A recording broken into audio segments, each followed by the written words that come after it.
Hey everybody. Hope you're all doing better than I am. I wanted to share something frustrating that happened in the filming of my last recipe video so y'all can learn from my major oops moment and hopefully never make the same costly mistake. In the making of my carrot dill soup video, I completely ruined one of my new pots, and I want to be sure you all don't do it as well. So I'm sharing my stupidity and frustration in hopes y'all don't have to go through what I went through. Now, I've been cooking 40 plus years and over a decade of that in restaurants, and I've never done anything as stupid as this. And believe me, I've done a lot of stupid stuff in my years. And I mean, I get mistakes happen, and that's all this was. I just hope you all go 40 years or so without doing what I did. Around Christmas, so just 2 months ago, I bought a really nice set of moderately priced cookware for general cooking and for starting this channel.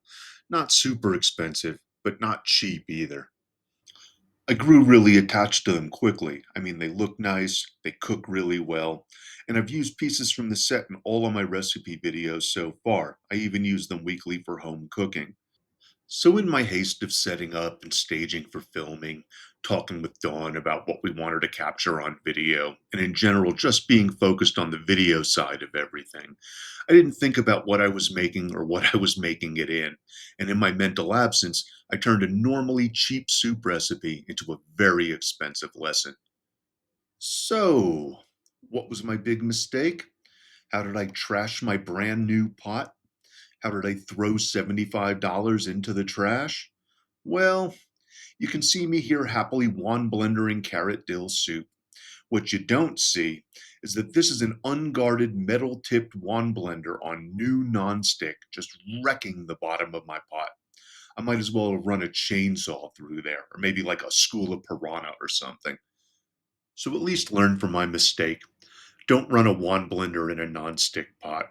I know they sell guards and protection for blenders these days, but if they break or fall off, you're still going to wreck your cookware. It's best to either transfer your soup to a different container for wanding or just avoid using nonstick at all in these situations. Don't wreck your cookware like this ex professional cook did. Thanks for joining me today, and hopefully, you don't make the same costly mistake I did.